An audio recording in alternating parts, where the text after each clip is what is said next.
Welcome back जी दोबारा से। और जिस सवाल का जिक्र मैंने वक्फे से पहले किया कि मैं इन दोनों मेहमानों की तरफ लेके जाऊंगा कि ये कौन सा कारोबार है, क्योंकि दोनों ताजिर बरादरी के हैं, इनका भी कभी ना कभी माल तो चोरी होता है, किसी न किसी का कभी किसी वक्त भी हो सकता है, लेकिन उसका खमियाजा इन्हीं को भुगतना पड़ता है, ताजिर को ही भुगतना पड़ता है। ये दुनिया की वाहिद तिजारत है के इलेक्ट्रिक की कि उसका माल चोरी हो जाए, उसके लाइन लॉसेस हो जाए, उनकी बिजली चोरी हो जाए, उसकी सारी पेमेंट जो है किसी न किसी सरचार्ज की सूरत में आवाम को भुगतनी पड़ती है। सवाल बड़ा अहम है और ये कैसा एमओयू है, ये कैसी इनसे एग्रीमेंट है हुकूमतों का कि इनका माल चोरी हो रहा है, तो फिर ये कैसे चोरी को रोकेंगे? मैं जावेद, मेरा सवाल ये कि एक बंदे को चोरी की फिक्र ही नहीं होनी चाहिए, अब क्योंकि इसका सारा नुकसान तो है वो तो आवाम भर रही है। जनाब, मैंने कहा ना ये मामला इस तरह है कि चाहे आपने बहुत अच्छी बात की कि अगर खुदा न खास्ता हम ताजिर बरादरी की कोई चीज़ शुरू हुई है तो हम जो है वो सदमे में आ जाते हैं, गम में आ जाते हैं, हम जो है वो पुलिस इंक्वायरी कराने की रिक्वेस्ट करते हैं, जो कानूनी चीज़ें होती है उसको। मगर ये वाहिद इदारा है जिसमें अरबों की चोरी हो जाए, जिसमें अरबों रुपए की चोरी हो रहा है। और चोरी पे माशाल्लाह आपने बड़ी बेहतरीन बात की, कॉपर जो है अरबों खरबों रुपए का भेज दिया निकाल कर। आप कहते हो कि चोरी हो रही है, लाइन लॉसेस हो रहे हैं, आपने कोटेड वायर लगाई हुई हर जगह पे साहब, तो कैसे चोरी हो रही है? आपकी पूरी पूरी जो है वो टीम आपकी वर्क कर रही है, टीम वर्क कर रही है, जो कि आपके घरों में ना सिर्फ वो छापे भी मारती है, लाइन लॉसेस को भी देखती है, उसके बावजूद आप कह रहे हो चोरी हो रही। तो मेरे भाई ये तो बिल्कुल समझना। और उस पर भी सोने पे सुहागा, ना सिर्फ आपने अरबों खरबों का कॉपर वायर बेचा, कॉपर वायर बेचने, अभी 15 दिन पहले की बात कर रहा हूं मैं। आप जो है कराची, जिसको हम रोशनियों का शहर कहते हैं, रोशनियों का शहर मतलब चमकता दमकता शहर अल्हम्दुलिल्लाह है भी। अब उन्होंने क्या किया कि हर रोड स्ट्रीट के ऊपर, हर गलियों के अंदर से उन्होंने बल्ब उतारने शुरू कर दिए। मजे की बात बताऊं मैं आपको, मतलब आप देखें तो पूरे 97-98% जो है वो कराची से सारे बल्ब, स्ट्रीट लाइट उतार लिए गए। हमने जब उनसे पूछा कि भाई तुम ऐसा क्यों कर रहे हो, तो कह रहे हैं जी हमारे पास फ्यूल एडजस्टमेंट के पैसे नहीं है, नंबर 1। नंबर 2, बारिशें आ रही हैं। उनका जरा जवाब देखें, जो मतलब खुदा की कसम कि अल्लाह उसको हिदायत दे या हिदायत ही दे बस। वो ये कहते हैं कि जी हाँ फ्यूल एडजस्टमेंट है, और सेकंड ये कि हम बारिशें आ रही हैं तो उसमें अर्थिंग सिस्टम। मतलब कौन सा ऐसा मुल्क है, लोग चांद और चांद तारे की बातें करते हैं और हम ये कह रहे हैं कि बारिशें आ रही हैं तो हम जो है वो बल्ब उतार लें। अच्छा, बल्ब उतार लिया उन्होंने हर जगह से, तो भाई वो पूरा इलाका जो है वो अंधेरों में डूब गया। अब आप 15 दिन पहले सीपीएलसी की रिपोर्ट देख लें, ठीक है, क्रिमिनल एक्टिविटी के हवाले से, स्ट्रीट क्राइम के हवाले से, और आज आपकी रिपोर्ट की देख लें आप, खुदा की कसम जमीन और आसमान का फर्क मिलेगा। मैंने कुछ अफसरान से बात की कि मैंने बोला सर ये जो है मामला ख़राब हो रहे हैं, स्ट्रीट क्राइम बढ़ रहा है। डेफिनेटली, क्योंकि मैं ऑर्डर कमेटी का चेयरमैन हूँ तो मामला अपने एशियन के हवाले से और कराची के हवाले से देखता हूँ। तो मुझे एक जवाब मिला कि सर आप लोगों ने अंधेरा क्यों किया हुआ है, तो कौन जिम्मेदार है इसका? तो उस अंधेरे की बेसिस पे जो लोगों के घरों पे डाके पड़ रहे हैं, लोगों की जेबें कट रही जो हैं, लोगों की जेबें कट रही हैं, और जो हादसात हो रहे हैं, मैं तो कहता हूं कि एफआईआर जो है इनके खिलाफ कटनी चाहिए, क्योंकि ये इस जुर्म में बराबर के मुलव्विस हैं। बिल्कुल बिल्कुल, ये बराबर के मुलव्विस हैं। और जो इनकी जिम्मेदारी है, नहीं किसकी भी कोई जिम्मेदारी है, वो अगर उसको अदा नहीं करता, भरपूर तौर पे अदा नहीं करता, जस्ट एग्रीमेंट के तौर पे भी अदा नहीं करता, तो वो इसका मुलजिम ठहराया जाएगा। यही सवाल मैं रिजवान आपसे भी लेके चलूंगा कि क्या ये कैसा बिजनेस है, ये सब कैसा कारोबार, आप दोनों भी कारोबार करते हैं कि जिसमें चोरी भी आपकी हो रही है, नुकसान आपको कोई नहीं हो रहा, उसका नुकसान कोई और आवाम भर रहा है। और एक और सवाल ऐड ऑन करूंगा, कैपेसिटी। चोरी के बाद ये बताएंगे कि क्या क्या के इलेक्ट्रिक की इतनी कैपेसिटी है कि ये अब कराची जैसे शहर को जो ना इस अंदाज में सर्व कर सके जो इसकी जिम्मेदारियां हैं। देखिए, मैं आपको सबसे पहले तो मैं आपका दूसरे जो सवाल आपने किया ना, जी मैं उसका जवाब दे देता हूँ मैं आपको। बात रही कि कैपेसिटी की, मैं तो कहूँगा कि हमें के इलेक्ट्रिक के तो बारे में बात ही नहीं करनी चाहिए, हमें उसके बारे में तो दफन कर देना चाहिए, हमें उनका नाम दफन कर देना चाहिए। लोग, मैं आपको फिर बोल रहा हूँ आपको कि हम आज इस नहज तक क्यों पहुँच गए, लोग इनकी तफसीलात पर नहीं जा रहे। देखें, ये वो बिगड़े हुए शेर हैं जिनको सुधारना मुश्किल है। ये बल्कि उनको शेर तो नहीं कहा जाएगा, उनको गीदड़ कहा जाएगा और उनको मदमस्त हाथी कहा जाएगा, जो हर घर में दाखिल होने की कोशिश करते हैं। आपका अगर एक ड्यूज बिल अगर है तो वो उसके एक दिन पहले, मेरा डीएचए में मेरा घर है, वो एक दिन पहले अगर बिल नहीं भरा गया, वो लाइन काटने के लिए आ जाता है। बिल्कुल, ये कौन सा महकमा है जो इस तरीके से आता है और बदमाशी से लाइन काटने के लिए आ जाता है? और वो खौफ के अंदर वो उन लोगों को खौफ में इतना बर्पा कर देते हैं। हालांकि वो के इलेक्ट्रिक के हिसाब से अगर देखा जाए तो फ्री जोन एरिया, यानी वहां पर नो लोड शेडिंग, यानी जीरो लोड शेडिंग एरिया है, मगर वहां पर भी लोड शेडिंग होती है। आप ओल्ड सिटी एरिया में देख लें, हमें देखें, बात यह कि जावेद साहब की बात बड़ी ज़बरदस्त है और हर जगह हम लोगों ने ये बात कही है, हर फोरम पे ये बात कहते हैं कि 70% रेवेन्यू जनरेट करने वाला शहर कराची, आज उसको अपनी सफाई पेश करनी पड़ती है। ये सबसे बड़ा अफसोस का मकाम है। हम क्यों बार बार बताएं कि आप जानते नहीं हो? क्या हुकूमत में रहने वाले लोग नहीं जानते हो? हम क्यों बता रहे हैं? हम किसको बता रहे हैं? हम किन को बताने की कोशिश कर रहे हैं? आप तो सब चीज़ जानते हो ना, हमारी सारी तफसीलात आप जानते हो। गवर्नमेंट डिपार्टमेंट क्या चीज़। अच्छा, हम अपनी शिकायत करने के लिए भी किसके पास जाएं? किसके पास जाए? 100 मोटो ले लिया जाता है शुगर माफिया के खिलाफ, तीगर के खिलाफ, उनके खिलाफ फौरन से स्टे उनको मिल जाता है। ये कौन कर रहा है? पिछली दफा जो मैंने आपको कहा था कि मानसून जो बारिशें हुई थी, स्टे किसने दिया था? जो एक हमारे मौसूफ जो थे जफर अब्बास साहब, जो पिछले साल बड़ा करता धरता इन्होंने बड़े बड़े बयान दिए थे, उसके बाद उनको चुप किसने कराया था? क्या अब लोग भूल गए? मैं वही तो कह रहा हूं कि हम लोग जो है ना, वो माजी से सबक नहीं सीखते। हम क्या करते हैं, माजी से भूल जाते हैं। और इस बार जो एक पेंडेमिक आया, इसमें लोग अवाम भूलने के नहीं है।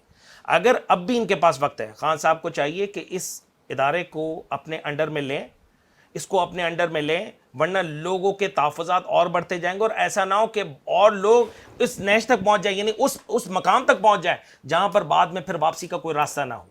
कराची शहर ये बहुत सारा, यानी एक वो जावेद भाई ने कभी कहा कि रोशनियों का शहर, हम लोगों ने अपनी एज में रोशनियों का शहर हम लोगों ने देखा था।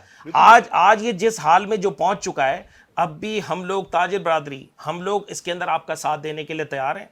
अगर कोई आप अच्छा स्टेप लोगे, हम इंशाल्लाह ताला आपको अप्रिशिएट करेंगे।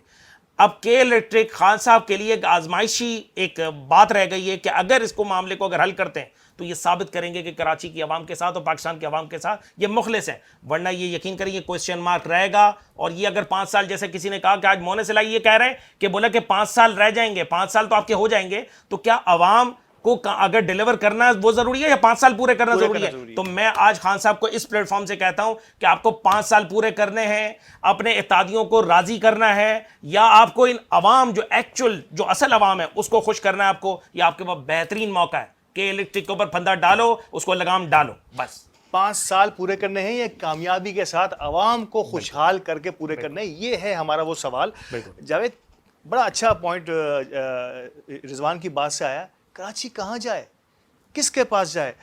जो मौजूदा कराची ने जिनको मैंडेट दिया वो कर नहीं पा रहे। जिनको पहले मैंडेट देते रहे 20 साल तक, उन्होंने कुछ किया नहीं।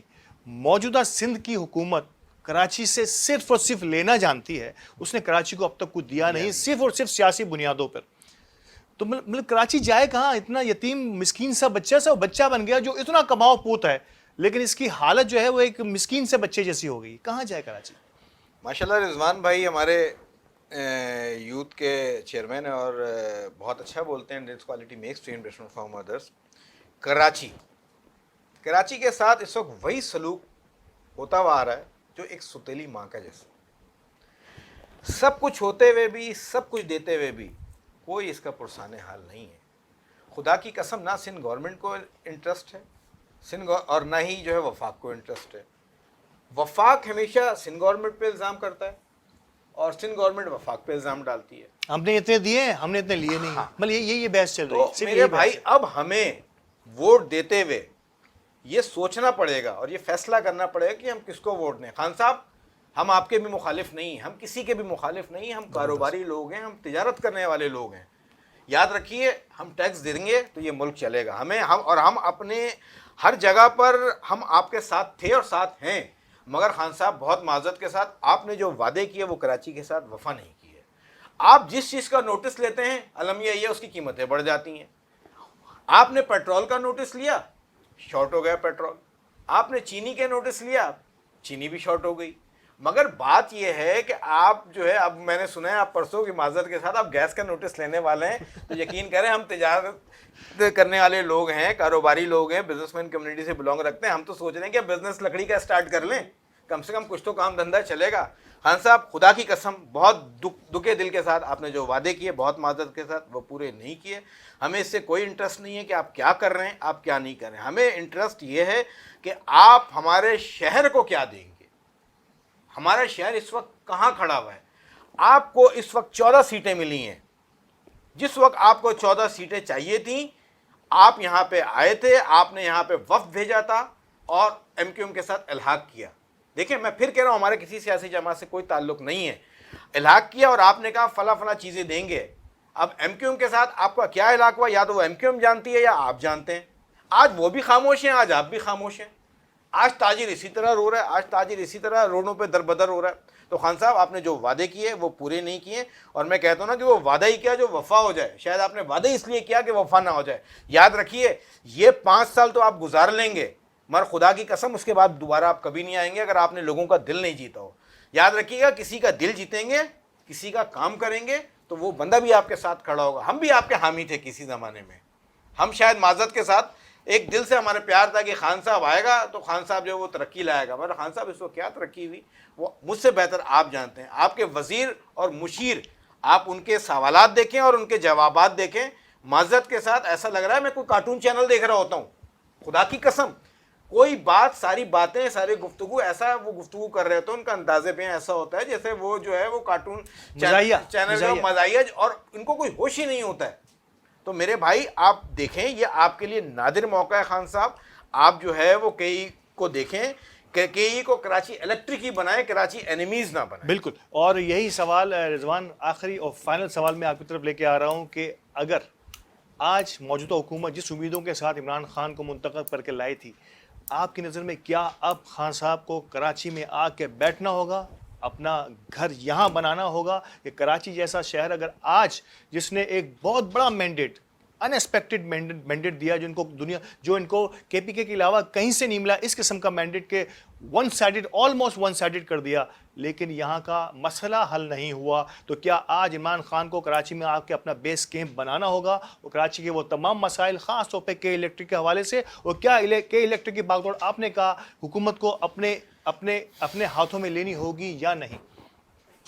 देखिए, मैं इस बात से मैं कहूँगा कि आपने कहा कि इमरान खान का ये घर बनाना चाहिए कराची को। ओ भाई, जवाब 2018 में दे दिया। इमरान खान साहब कराची से इलेक्शन जीत के गए, कराची से जीता उन्होंने, तो घर हो गया, उनकी सीट मिल गई उनको यहाँ से। इनका सोचे कि इनको प्यार कितना दिया कराची की आवाम ने, होप से दिया। जेन्युइन वोटर निकला था, असल वोटर था। मैं आपको बता रहा हूं, मैंने लाइनों में लगा हुआ, मैंने देखा लोगों को, कुछ लोग दिल से वोट देने के लिए निकले थे। तो एक्सपेक्टेशंस, उम्मीदें बहुत सारी, मगर मैं ये कहूंगा कि अब हम इसके अलावा किस जगह देखें। मैं आपसे कहूंगा हम किस तरफ देखें, किस जगह देखें। जैसे जावेद भाई ने जैसे कहा कि हम सुप्रीम कोर्ट की तरफ देखते हैं, ये बड़ा अलमिया हमारे साथ कि हम आर्मी चीफ की तरफ देखते हैं। तो भाई सियासी जमातें किस चीज़ के लिए, अगर हमें पुकारना ही अगर उन्हीं को ये है, तो सारे मामला, बिजली के बिल भी हम कोर्ट में जाके जमा करवा देते हैं। सारी जो बातें हैं, जितने भी टैक्सेशन भी आर्मी चीफ को डायरेक्ट दे दिया करते हैं। तो इंतजामिया जो है वो किस लिए बैठी हुई होती है? यहां पर सिर्फ मजाक के सिवा कुछ भी नहीं हुआ। आवाम के साथ खिलवाड़ हुआ, जो आया उसने नोच नोच के गिद्ध की तरह खा कर गया।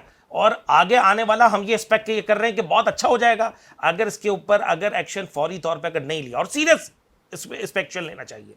अगर सीरियस एक्शन नहीं लिया, मैं पिछली बात को फिर दोबारा दोहराऊंगा कि यह हाथ से निकल जाएगा ये सारा मामला। और जब यह हाथ से निकल गया, फिर लेना, इस मामले को सॉल्व करना या इसको हल करने के लिए फिर रास्ता कोई अख्तियार नहीं, कोई नहीं कर सकता। कोई भी अगर इंटरप्ट करेगा, कोई भी बीच में आएगा, इसको कोई सालिस बनेगा, कोई सालिस बनने को भी तैयार नहीं है। अगर उसकी मिसाल अगर आपको देखनी है, जब लॉकडाउन जब हुआ था, जब पहला लॉकडाउन हुआ, अब देखे ना, दो मुख्तलिफ आ रहा है, अलग अलग बातें हैं। जब लॉकडाउन जब किया गया, बोला हमने नहीं किया, वो बोलता वफाक ने किया।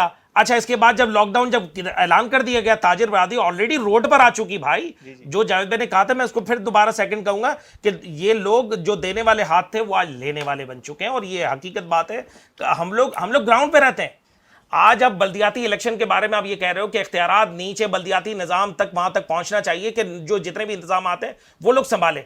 भाई, हम लोग ग्राउंड रियलिटी जानते हैं, आम उस मजदूर को भी जानते हैं। वो के इलेक्ट्रिक के बिल, वफाक के जो स्टेटमेंट था खान साहब का, वो निकाले, जो बिल माफ करवाने की जो उन्होंने जो बात की थी, सिंध हुकूमत ने बिल माफ करवाने की। यहां पर माफ करवाना तो छोड़ दो, उन्होंने तो हमारा तो जीना आराम कर दिया, डबल पैसे लिए, ओवर बिलिंग की। वो कौन जवाब देगा? हमारे पैसे निकल गए, आप कहां से बदमाशी कर सकते हैं? हम तो कर ही नहीं सकते, हमें तो पैसा देना ही देना है। आज अगर ये आवाम जो निकल चुकी है, आज ताजिर बिरादरी आज उन्होंने तय कर लिया है, आज ये लोग तय करके बैठे हुए, एक तो कारोबार उनका नहीं है और उनको फिर भी ओवर बिलिंग भी की गई है, बंद मार्केट है होने के बावजूद भी, फिर इसके बाद लोड शेडिंग भी 18-18 19-19 घंटे अगर उन जगहों पर अगर ये लोड शेडिंग हो और इतना रोशनियों का शहर, इतना खूबसूरत शहर, उसको इस अंधेरे में इन्होंने धकेल दिया, तो क्या इसके बाद अब भी कोई दूसरा इनके पास जवाब है? जब तक ये सही नहीं करते दूसरा अब जवाब भी कोई हमारे पास जवाब है। आप दोनों मेहमानों का बेहद शुक्रिया, वक्त बहुत कम था, बड़ी दिलचस्प गुफ्तगू हो रही थी, लेकिन इंशाल्लाह किसी इसी मौजू पर या किसी और मौजू पर आप दोनों बाप को फिर मेरे बाद दावत दूंगा।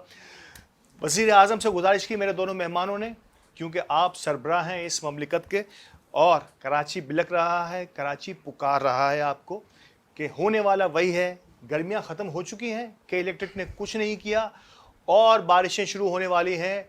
के इलेक्ट्रिक के वजह से हो सकता है कि आज फिर हमारे बच्चे खुदा ना खास्ता, लेकिन अब अगर कोई जानी नुकसान के इलेक्ट्रिक की वजह से हुआ तो फिर अदालतों के चक्कर नहीं होंगे, हमारा हाथ, अवाम का हाथ, अवाम फैसला कर चुकी है कि इनकी गिरेबानों तक जाएगा। तो इस तक पहुंचने से पहले हुकूमत अरबाब अख्तियार को अपनी आंखें खोलना होगी और कराची के इस देरीना मसले को जो के इलेक्ट्रिक की वजह से पैदा हो रहा उस पर अपने आप को डायरेक्शंस के साथ आगे आना होगा।